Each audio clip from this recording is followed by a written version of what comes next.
So as we're starting here, I just want to give one kind of quick disclaimer.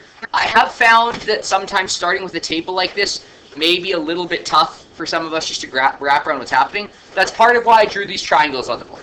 Now, let's go back here. If we're talking about a rectangle, let's say we're going from a 3x5 rectangle, and we're stretching it by a 2-to-1 scale factor, or a 2-to-1 linear scale factor. It becomes a 6x10 rectangle. And if we talked about perimeter like we did last time, the perimeter would have doubled. But notice here, if we change the if we think about the area, so the area is 3 times 5 is 15. The area of this new stretched one, 6 times 10 is 60. The new area of 60 divided by the old area of 15 is a 4-to-1 area scale factor. A 4-to-1 area scale factor. Okay, so in this case, the linear scale factor of 2-to-1 gave us an area scale factor of 4-to-1. I wonder if something is going to be a little different here. Let's see what happens with this next one. Let's say we have a 9x6 rectangle. Okay, nice. Yeah, the area is 9 times 6. That's 54. Glad we know our times tables. Impressive. Okay, wait. So now, if we take that 9x6 rectangle and we apply a 1-to-3 scale factor, or we stretch it by a third, right? We shrink it. Our new dimensions are, well, 9 times a third is 3, and 6 times a third is 2. So this 9x6 rectangle becomes a 3x2 rectangle. Okay. So the new area, 3 times 2, that's 6. Okay. So the new area of 6 compared to the original area of 54. If we simplify that, what are they both divisible by? They're both divisible by 6. So that's 1/9. Or we could say that's a 1/9 stretch. Okay. I'm wondering, anyone thinking they might have a suggestion of how the linear scale factor relates to the area scale factor? I was wondering on the first one if it was just like doubled, but it doesn't look like it's doubled now. Let's see, how does a 2-to-1 compare to a 4-to-1 on the top one, or a 1-to-3 compare to a 1-to-9?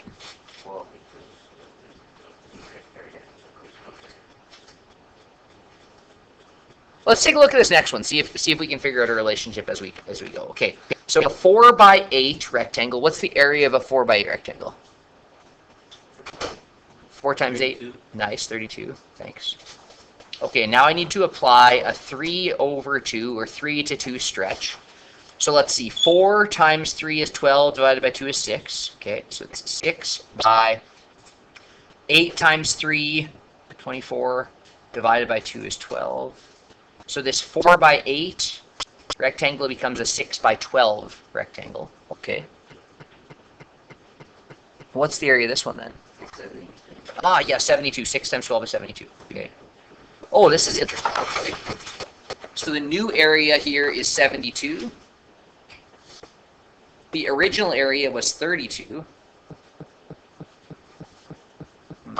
Let's try to think. What would be greatest common factor there? Are they both divisible by? It is. Both divisible by 6? Are you sure? Is 32 divisible by 6? I don't think so. If you're ever struggling, you can try to, but in this case, it looks to me like they're both divisible by 8. 8 times 9 is 72. 8 times 4 is 32. So this is a 9/4. Or you could say it's a 9/4 scale factor. I wonder if starting to see some kind of relationship from this to this, or from this to this. I wonder how they're related. Okay, I'm gonna try one more. Okay, a 3x12, that's 36. 36 area. I'm asked to apply a linear scale factor of 2/3, or take 3 and multiply it by 2/3, that's 2. Take 12, multiply it by 2/3, that's 8.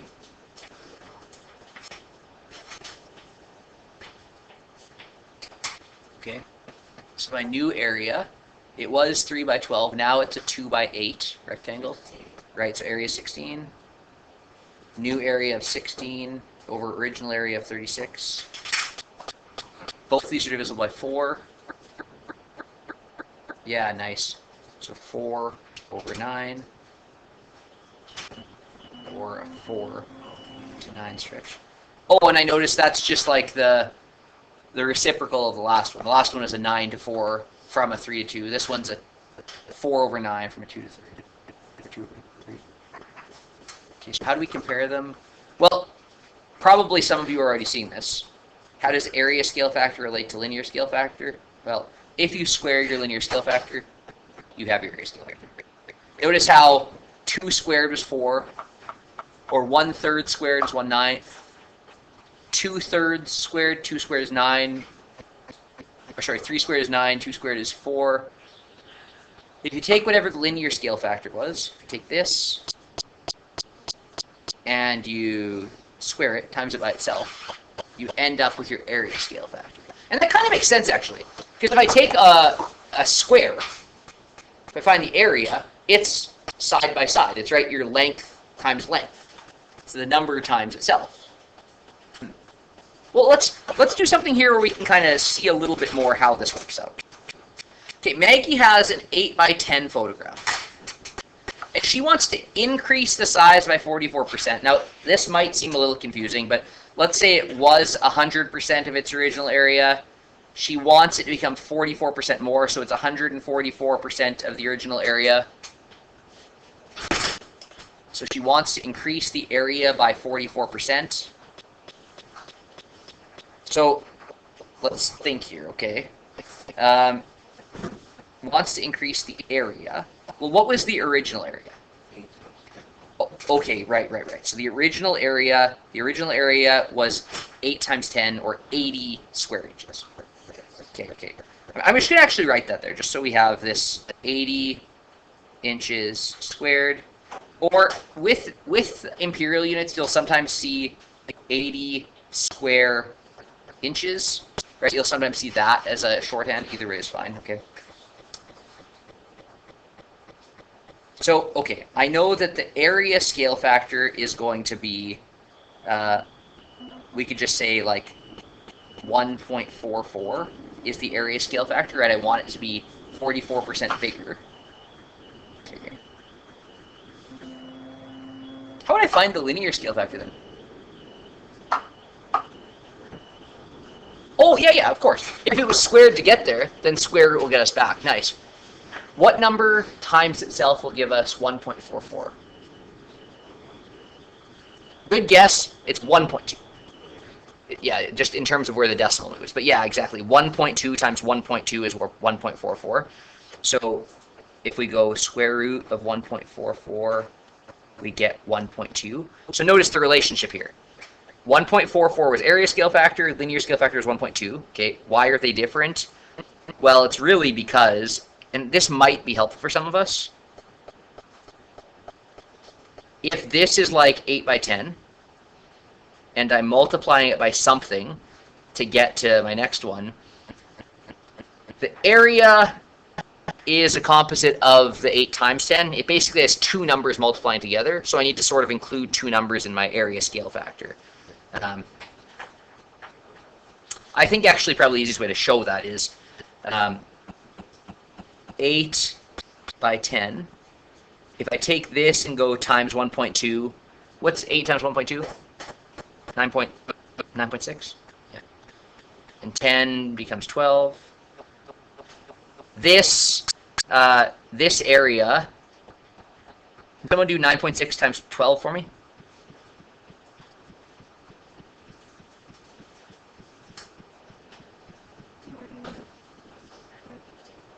$115.2? Thanks. 115.2 is not the same thing as if I had just taken my 80 and multiplied it by 1.2. Right?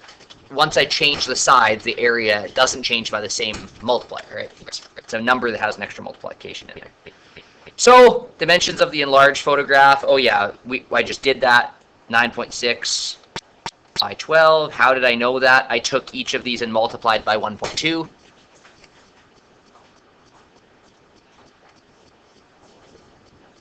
Yeah. Took each of those numbers and multiplied by 1.2. By the way, I have found in this unit, this, and then once we get to volume, this is the thing people struggle the most with. Mostly because it makes us take a step back and say, okay, what piece do I actually have, right? What piece do I actually have and how do I get there? So in this case, I know linear scale factor relates to area scale factor by squaring the linear scale factor. So the question is always, okay, which one do I have? Do I have linear scale factor? Do I have area scale factor? Do it, whatever. The other piece to mention is if it doesn't say what scale factor you have, if it says it's increased by a scale factor, whatever, you assume linear scale factor unless something is specified. Okay, that might be a helpful piece also. Okay, last part here. The enlarged photograph is printed at a digital print shop on color printer. Okay. Assuming the white areas of the photograph use ink, calculate the area the printer must cover by the following two methods.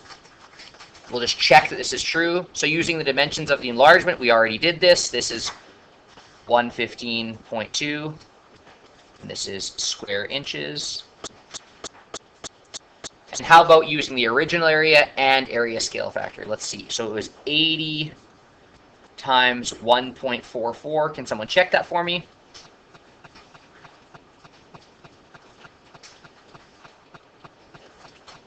The same thing? Nice. Great. Yes. I love it when a plan comes together.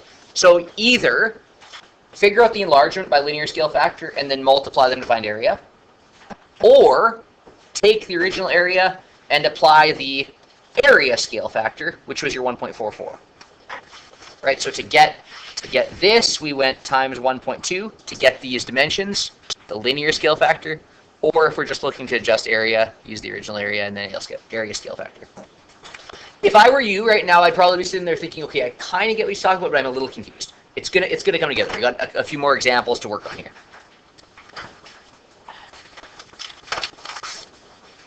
Now, she also needs to reduce this. She also needs to shrink it a bit.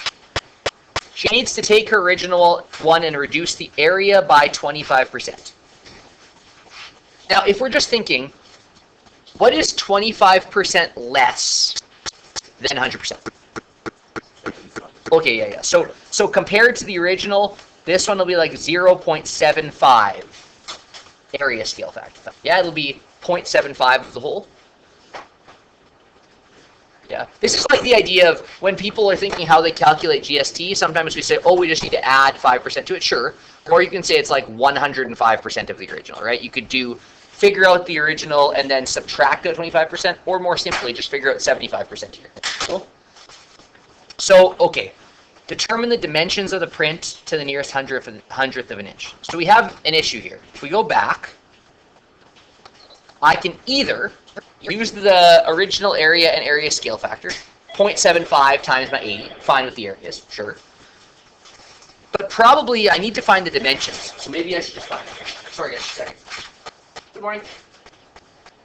Yep. Hey. Yep. Okay. Yep.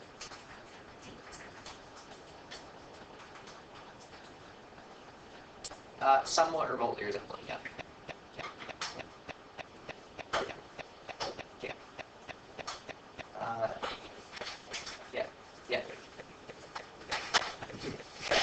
All right.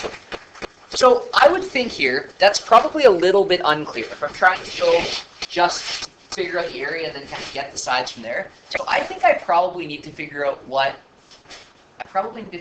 my linear scale factor is here and then apply it to my content. So rather than taking my area scale factor 0.75 and adjusting the area, it's asking me for the dimensions, which were 8 by 10. So I probably need to figure out my linear scale factor. And this is kind of going to be a really key skill here. If I'm given area scale factor, I might need to find linear scale factor, or vice versa. So in this case, my area scale factor is 0.75. And if I remembered, linear scale factor squared will be area scale factor. Kind of annoying acronym, whatever. So then, as Noah pointed out last time, to get from area scale factor back to linear scale factor, all I need to do is square root that. Yeah. And this is part of why I'm saying write it out as 0.75 rather than trying to do the 100% minus square root of 0.25 or something like that. This is going to be a little bit more straightforward for you. So if I go 0.75 and I square root this, we get a sort of annoying number. sort of annoying number. Our number here is 0.866, and it continues on. But that's going to give me a good enough one, right? It's just asking me nearest hundredth of an inch. So if I'm going nearest thousandth of an inch, that's probably fine. So then I need to go, okay, my 8 times my linear scale factor of 0.866, blah, blah, blah. And do the same thing with my 10 times my linear scale factor. And I go, this times 8, that is 6.928. 928. I only included the decimals here. But no, actually, I used them all, so I can continue on. But it asks me nearest hundredth of an inch, 6.93. And similarly, 866 times 10. Well, they're pretty easy.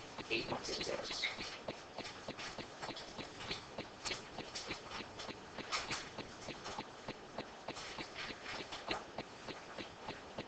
That's approximately. So these are my approximate dimensions.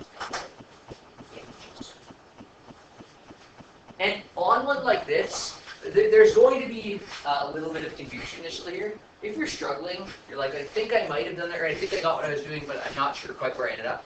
It might be worth just taking these, or taking your original area and seeing if they produce the area that's 25% less than the original, right? Because your area has to be reduced, so these sort of weird numbers we had there, did they produce that? Well, let's see. 8.66, blah, blah, blah, blah, blah, times 6.928, blah, blah, blah, blah, blah. Is that equal to 75% of the original? Well, 60 is 75% of 80, so yeah. Yeah. Can I open the door just for I'll see you don't know now. I had to close it earlier because they were looking at stuff. Alright, another one. Alberta is this big. On the map, it's this big. The scale of the map is 1 something. Now you see what I was supposed to do. It still might be worth it. It's okay. So, how do we start this? I'm given the area comparisons, but I asked to figure out the linear scale factor. Would there be a way that I could just figure out this relationship first of all? Maybe what I should say is there a way I could figure out the area scale factor and then use that to find the linear scale factor? Yeah? Probably, Mr. Boyce, you're asking questions. Probably answer. Why did I just find it? Scale factor is just how they compare to each other. So let's see. I'm noticing 661,850 divided by 264.74. Okay, so that's 2,100. I went 661. Just so you can see what I did. Then I divided them 264. And this gave me a 1 to, actually, maybe I won't write it for 1. That was fine. Now this is the area scale factor, and I do want to point out, I recognize they're different units. For this case, I think that let's just leave it in different units. This is talking about from centimeters to kilometers, I get that. So it's going to be like 1 to whatever, kilometers to centimeters, but we'll leave this here for now. Now, I wonder about what I can do here to find the linear scale factor. The area scale factor, is that, how did I get linear scale factor again? To go from the other way there, yeah? Yeah, just square it. So, just not big so bad. Now that I'm here, that was the area scale factor. So the linear scale factor will be square root of that. Yeah?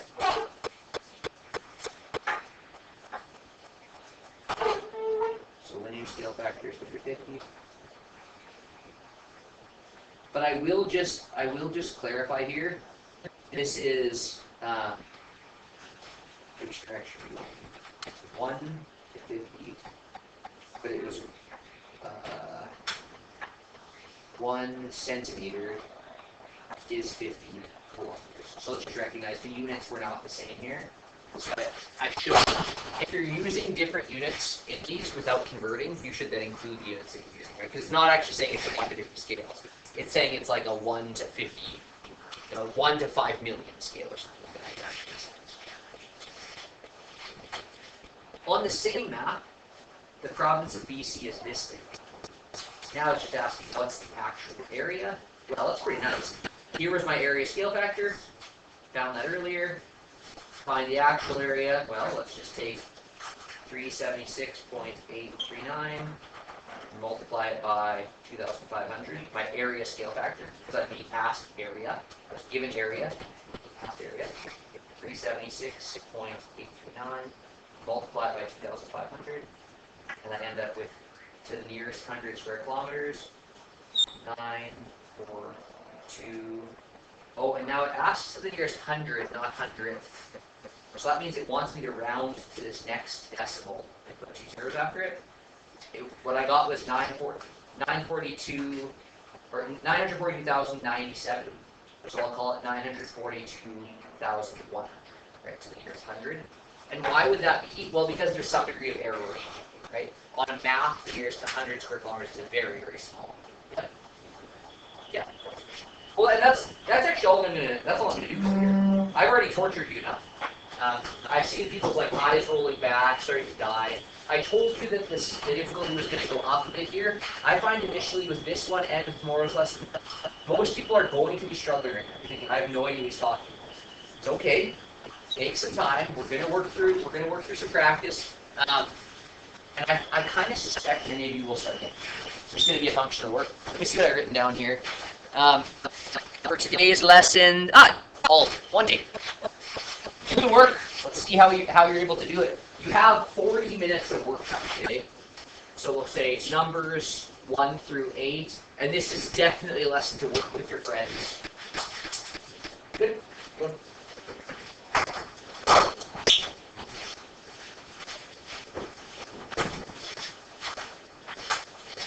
As you're doing this, I'll just show you. I did measure those ones for you. Question 1.